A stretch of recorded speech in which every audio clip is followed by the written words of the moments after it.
हम देखते हैं आज क्लास नाइन्थ का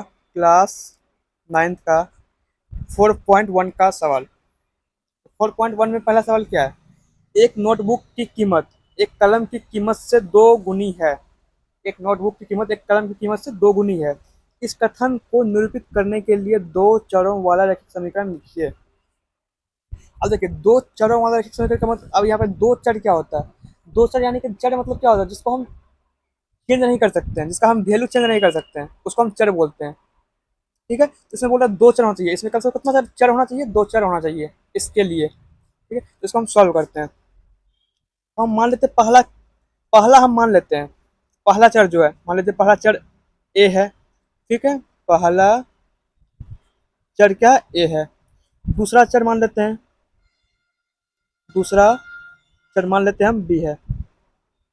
ठीक है, हम एक्स और वाई मान सकते हैं, कुछ भी मान सकते हैं, पी क्यू कुछ भी मान लीजिए, दो चर मान लीजिए। हम ए भी मान लिए। पहला चर हमारे पास क्या मान लेते हैं? ए माने हैं, और दूसरा चर क्या माने हैं? बी माने हैं। ठीक है, एक नोटबुक की कीमत एक कलम की कीमत से दो गुनी है। अब देखिए यहाँ पे एक नोटबुक की कीमत है, मान लीजिए ये हमारे पास नोटबुक है, नोटबुक है। ये एक तरह हमारे पास क्या? नोटबुक है। ये हमारे पास कलम का है, कलम। ठीक है, अब आगे आइए सवाल में। एक नोटबुक की कीमत कलम की कीमत की दोगुनी है। मतलब एक नोटबुक जो है ए जो है, कलम का कीमत जो है, ए जो है, कलम का कीमत कितना है? 20 का दुगुना है ये ए। समझे? एक नोटबुक की कीमत, एक नोटबुक का जो कीमत है, एक कलम की कीमत से दोगुनी है। मतलब एक नोटबुक जितना में आएगा उतना में दो कलम आ जाएगा।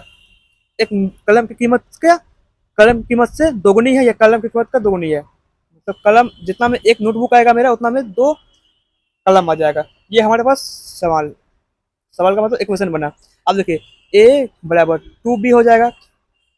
अब देखिए यहाँ पे, ये हमारे पास दो चर है, ए और बी दो चर है। इसको हमको एक समीकरण के रूप में लिखना है, तो हम इसको एक साइड कर लेते, चर वाले को एक साइड कर लेते हैं, और जो भी उसका समीकरण बना लेंगे।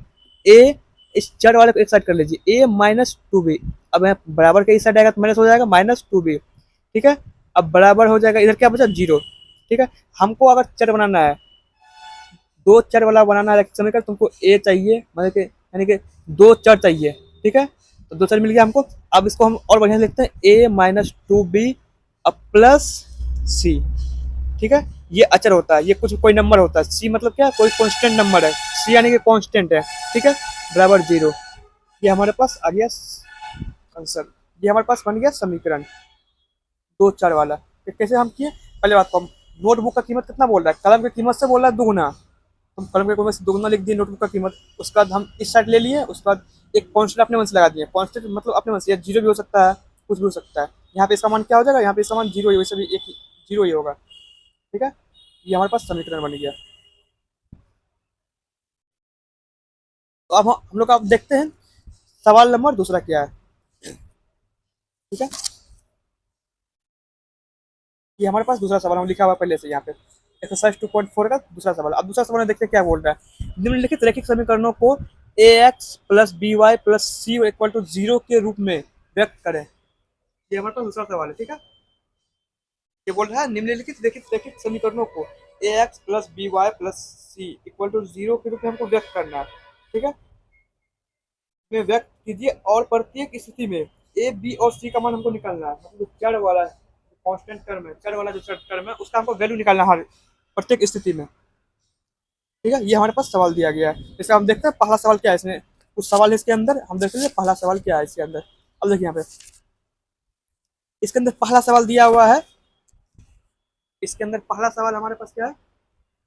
पहला सवाल देखते हैं, एक नंबर का सवाल। Two x plus three y equal to 9.35। अब पाँच का यहाँ पावर पे यहाँ पे ये 10 दिया हुआ है। ठीक है, अब इसको हम सिंपली इसको हमको पूरा नॉर्मल तरीका से बनाना है, कुछ नहीं करना है, सिर्फ हमको इसको प्रोसेस को फॉलो करना है। क्या करना है? अब देखिए यहाँ पे ये एक्स वाई, अब बताइए दो चर में, दो चर वाला देखिए समीकरण, दो चर हो गया मेरा। अब एक कांस्टेंट चाहिए होता है हमको उसके लिए। कांस्टेंट हमारे पास ये है। कांस्टेंट मतलब कि जिसके जिसके पास कोई चर ना हो, वो हमारे पास ये कांस्टेंट है। अब इसको इस साइड कर लेते हैं, two x plus three y. अब ये प्लस में इधर आएगा तो माइनस में हो जाएगा, -9.35। ठीक है, ये हमारे पास आ गया। अब ये हमारे पास दो चर वाला रैखिक समीकरण, मतलब एक समीकरण बन गया हमारे पास। ये क्या बन गया? एक समीकरण बन गया। अब हमारे पास यहाँ पे क्या बोल रहा है? A B. अब हम देखिए यहाँ पे ए बी सी बोला, यहाँ पे हमारे पास एक्स वाई है, ठीक है, एक्स वाई। हम अभी कुछ कुछ देर पहले आपको बताए थे, हम यहाँ पे कुछ भी मान सकते हैं, एक्स वाई जेड कुछ भी मान सकते हैं चर को हम। यहाँ पे ए बी माना है, ए बी यहाँ पे एक टर्म दिया कि ए बी आपको निकालना है। ए बी यहाँ पे क्या है? हमारे पास ए का मतलब एक्स हो जाएगा, और बी का मतलब हमारे पास क्या हो जाएगा? ए का मतलब हमारे पास क्या है यहाँ पे? एक्स है। बी का मतलब क्या है? बी का मतलब क्या है? वाई है। और सी का मतलब क्या है हमारे पास? ये जो कॉन्स्टेंट टर्म होता है इसको हम सी बोलते हैं, ठीक है। कॉन्स्टेंट का जो टर्म टर्म होता है उसको हम सी बोलते हैं, क्या? कॉन्स्टेंट टर्म जो होता है, ठीक है। अब बताइए यहाँ पे ए का वैल्यू,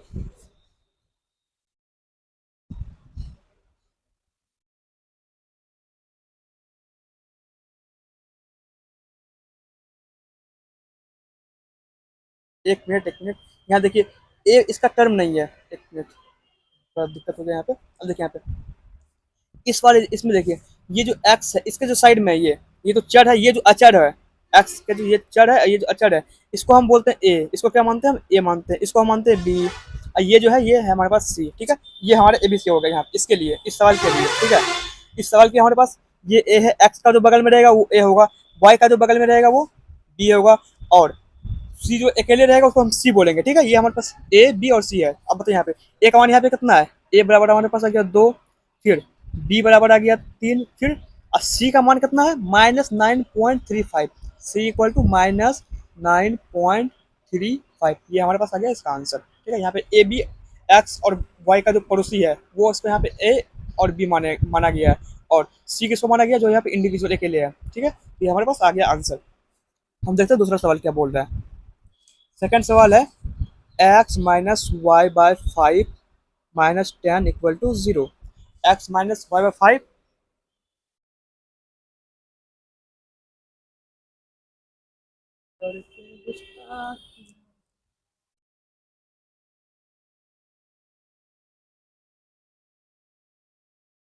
तो ये हमारे पास सवाल है।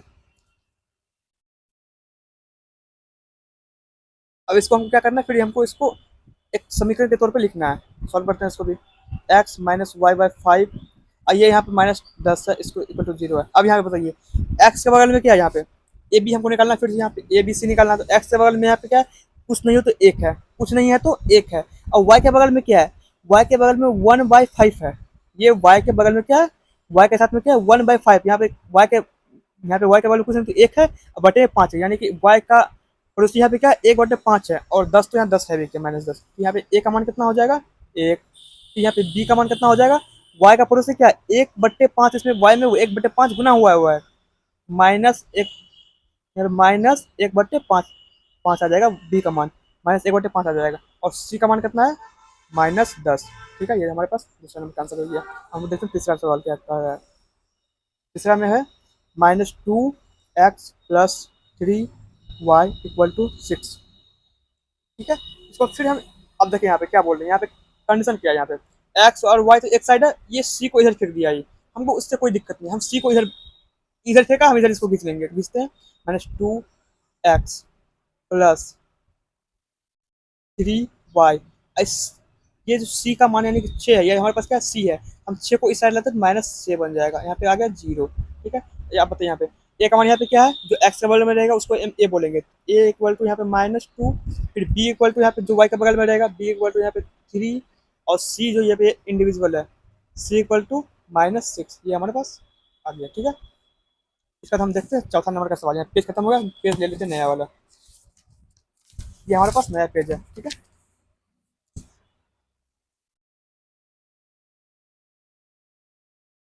इसमें हम देखते हैं चौथा सवाल क्या बोल रहा है। चौथा सवाल है x - 3y, x x equal to 3y। चौथा सवाल क्या है? एक्स इक्वल टू 3y है। तो सॉल्व करते हैं। अब देखेंगे एक्स और वाई यहाँ अलग अलग है, तो हमको कुछ नहीं करना है, बस दोनों को एक जगह कर देना है। हमको कुछ नहीं करना है अपने मन से, दोनों को एक जगह कर देना है। तो यहाँ पे x - 3y = 0। अब बताइए यहाँ पे, अब यहाँ पे ए तो निकल जाएगा एक, बी का मान निकल जाएगा -3, लेकिन सी क्या निकलेगा? सी के जगह पे यहाँ पे कुछ है नहीं है, हम यहाँ जीरो बैठा सकते हैं। जीरो में कुछ किसी भी चीज़ में हम जीरो जोड़ेंगे या घटाएंगे, मान तो उसका जीरो ही होगा। यहाँ पे हम लिख देते हैं x minus 3y plus zero कर देते हैं, कोई फर्क नहीं पड़ता, जीरो में किसी चीज़ को गुना करिए मतलब जोड़िए या घटाइए, जीरो को कोई फर्क नहीं पड़ता है, उसमें कोई फर्क नहीं पड़ता उस चीज़ में। तो ये हमारे पास आ गया एक का मान क्या आ गया, एक्स के बगल में क्या है एक है, बी का मान क्या आ गया वाई के बगल में है -3, ये हमारे बी हो गया। और सी क्या हो गया, सी जो जीरो है। ठीक है, ये हमारा हो गया चौथा नंबर का सवाल। देखते हैं पांचवा नंबर सवाल।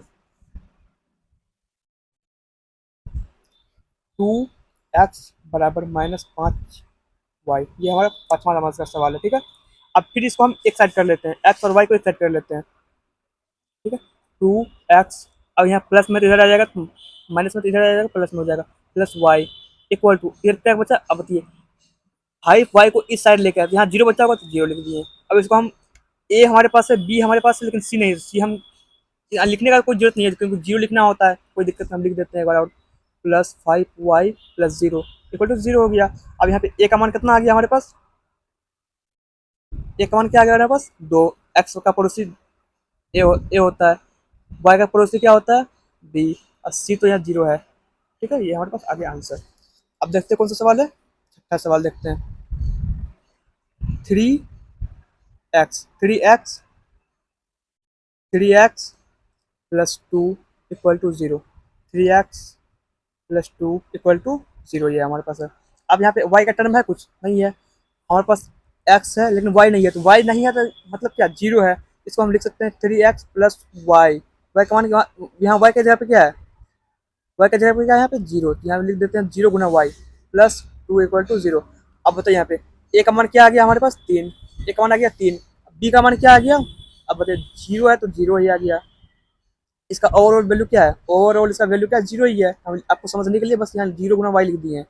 अब यहाँ पे अब सी का मान यहाँ पे क्या है, सी इक्वल टू हो गया 2, यहाँ हो गया आंसर। फिर आते हैं सातवां नंबर सवाल में, y-2 = 0, y-2 = 0। अब यहाँ पे x का मान गायब कर दिया है, x का मान यहाँ गायब कर दिया, तो हम कुछ नहीं करना हमको, x का मान कुछ नहीं हो तो क्या जीरो मान लेते हैं हम, तो x गुना जीरो प्लस y-2 = 0। अब तो यहाँ पे एक्स का हम जीरो, यहाँ पे हम जीरो गुना किए तो कोई फर्क पड़ेगा इसमें, ये तो जीरो ऑटोमेटिक, ये ऑलरेडी ये जीरो है, बस आपको समझने के लिए हम यहाँ पे जीरो दिखा दिए आपको बस। अब बताइए यहाँ पे तो 0x+y-2 = 0, ए का मान हो गया जीरो, वाई का मान हो गया एक, वाई के बगल में क्या है कुछ नहीं तो एक है, अब सी का मान हो गया -2, पूरा इसको लेंगे -2 है, ये आ गया हमारा आंसर। अब देखते हैं 8 नंबर का सवाल।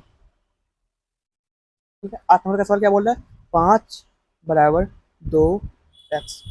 अब यहाँ पे क्या बोल रहा है, अब देखिए 2x इस साइड है, 2x इस साइड है, हम इसको इस साइड लेके आते हैं, तो ये इस साइड आएगा तो माइनस, पहले x वाला टर्म आएगा -2x प्लस 5 = 0, ये ऐसा बनेगा, 5 के साइड में लेके आएंगे तो ऐसा बनेगा, ये यहाँ प्लस में जो है माइनस में आ जाएगा, +5 है प्लस 5 = 0। अब यहाँ पे y का मान यहाँ पे क्या है जीरो है, तो हम कुछ इस बार नहीं लिखेंगे, छोड़ देते हैं ऐसे, आप लोग समझ गए होंगे अभी तक में। ए का मान कितना आ गया -2, और बी का मान कितना आ गया, y का टर्म होता तो y का टर्म यहाँ पे दिया ही नहीं है तो यहाँ जीरो हो जाएगा, सी का टर्म आ गया 5, ये हमारे पास आ गया आंसर। ठीक है, उम्मीद करते हैं सबको समझ में आया होगा अच्छे से।